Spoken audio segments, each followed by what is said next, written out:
Do you want to be ahead of the game for the latest in arts, music, cuisine, and entertainment across the Middle East's most dynamic capital cities? Al Monitor is proud to launch our City Pulse newsletters, focused exclusively on local news, starting in Riyadh, Dubai, Istanbul, and Doha. Each week, our on-the-ground writers in these cities cover the latest cultural happenings and trends, so you have everything you need to know for the best local experiences.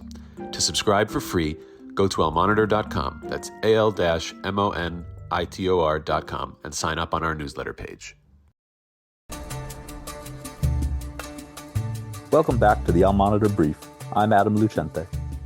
The Muslim Brotherhood responded on Wednesday to U.S. President Donald Trump's executive order targeting chapters of the group.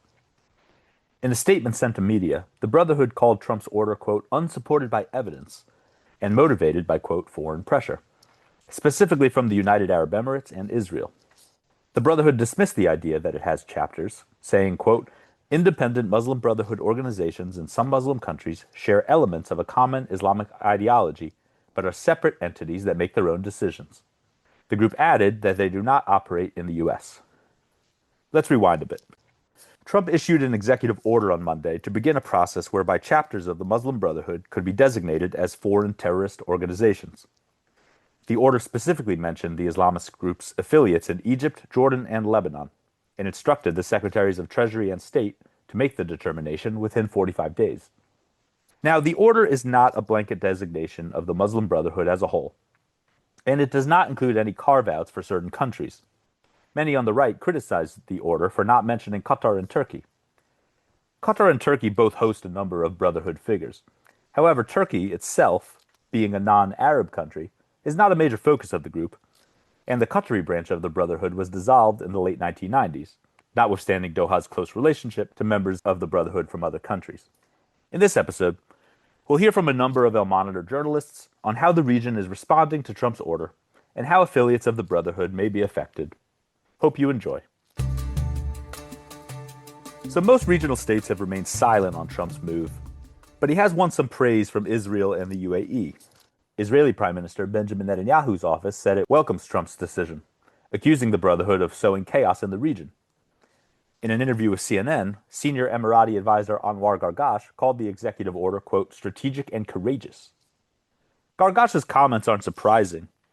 The UAE has been perhaps the strongest opponent of political Islam in the Middle East.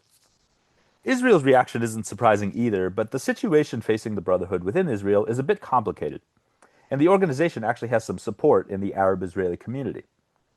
Let's hear from Al Monitor's Israel Pulse chief, Rina Bassist, about the questions Israeli leaders are grappling with on how to deal with the Brotherhood, and how Arab members of the Knesset might be affected should further action ensue. Israeli leaders welcomed the designation by Trump against the Muslim Brotherhood, hailing it as an important step in stabilizing the Middle East and in empowering moderate Arab countries who battle this organization. Israel itself, I have to say, had outlawed 10 years ago part of the Muslim Brotherhood, and Prime Minister Netanyahu pledged this week to complete the process. The issue of the Muslim Brotherhood has become more acute in Israel following the October 7 attack over its ties with Hamas. So for the Israeli leadership, outlawing the movement branches would hurt Hamas financially and otherwise. That being said, outlawing the Muslim Brotherhood in Israel is a sensitive subject. Indeed, Israel had banned the northern branch of the movement a decade ago, but the southern branch, considered more moderate and further away from the movement's value, is still operating, including representatives in the Knesset, in the Israeli parliament. The saying by Netanyahu that Israel will complete the process of outlawing the movement was perceived, in fact, as an attack on the Arab Party, that of the southern branch. Its leader, Mansour Abbas, accused Netanyahu of trying to ride this wave, this decision by Trump, in order to limit the representation of Israeli Arabs in the Knesset. In Lebanon, the Muslim Brotherhood is represented by a group known as Al-Jama'a al-Islamiyya, one of the largest Sunni parties in the country. Now, unlike many other states, Lebanon has not banned its Brotherhood affiliate, though the group and its armed wing are under increasing pressure there. Here's Al Monitor's Beatrice Farhat in Beirut on how Trump's move might affect Al-Jama'a al-Islamiyya's standing in the country.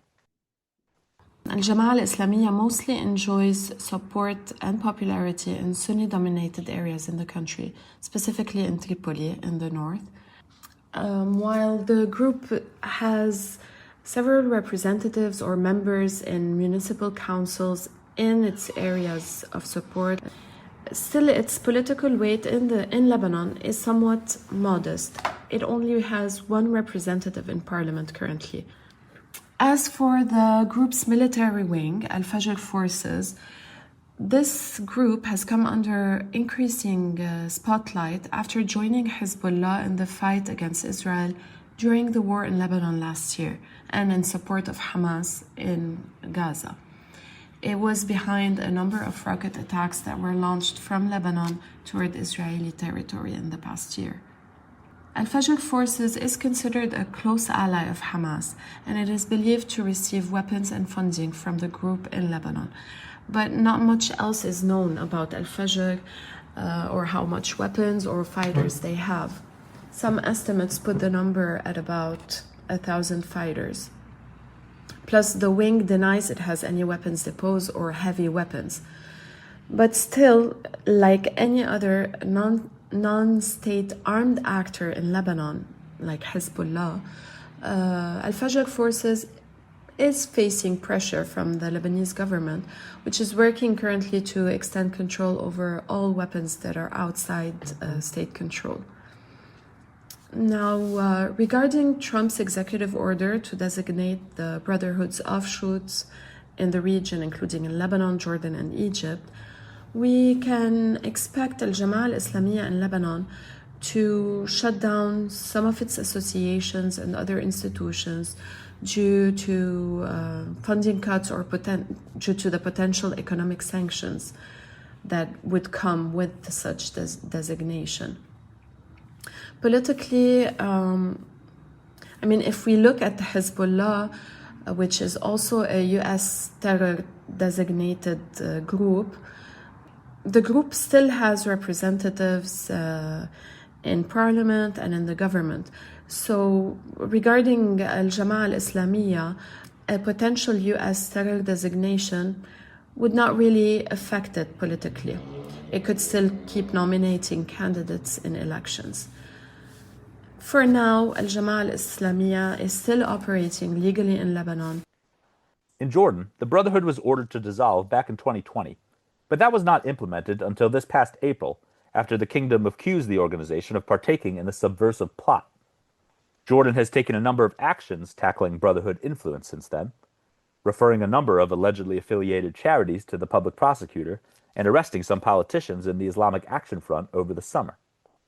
The Islamic Action Front is the largest party in the Jordanian parliament and is widely considered an affiliate of the Muslim Brotherhood. However, the party denies any formal ties with the organization. In Egypt, the Muslim Brotherhood was banned in 2014 after the coup that removed Brotherhood member and President Mohamed Morsi from power the year prior. The Muslim Brotherhood was founded in Egypt and has historically been popular there, largely due to its extensive charitable activities. Morsi won the country's post-Arab Spring democratic elections in 2012, but many Egyptians soured on him after he issued a decree significantly expanding executive power. Significant protests occurred against him at the time of the military coup in 2013, and after he was removed, the government began a bloody crackdown, killing hundreds of pro-Brotherhood protesters. Now, it's worth noting that the Trump administration designated two Egyptian Brotherhood affiliates, Liwa Athawra and Harakat Sawad Masr, as terrorists during his first term.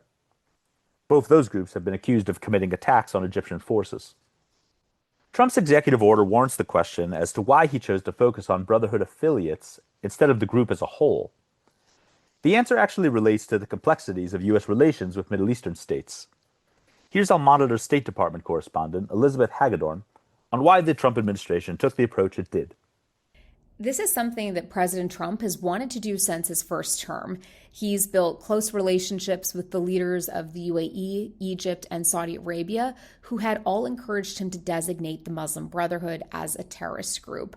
But at the time, there was disagreement in the first Trump administration over how best to target what is a sweeping Islamist movement with millions of members around the world. Some career staff in 2019 warned that slapping a terrorist organization label on the Muslim Brotherhood could strain relationships with Qatar and Turkey and possibly encourage autocrats in other countries to further crack down on Brotherhood-linked peaceful political opposition. But the big reason the Trump administration did not designate the Muslim Brotherhood in its entirety back then was the concern that doing so would be counterproductive. Under U.S. law, the legal threshold for labeling a group a foreign terrorist organization is high.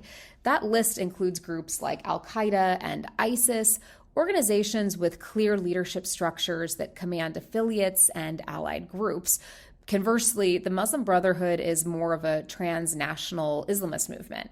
There are a range of chapters as well as political parties and charitable organizations that adhere to nonviolence, but also armed groups that are affiliated with or are an offshoot of the Muslim Brotherhood for which sanctions could be appropriate. And I think that's why we see this middle ground approach from the Trump administration in its second term of saying, let's go after the individual branches for which we can collect evidence that these Muslim Brotherhood affiliates are involved in terrorism and are posing a threat to Americans. Thanks for listening to the Al Monitor Brief. Be sure to follow Al Monitor for more on the stories impacting the Middle East. Until next time, I'm Adam Lucente.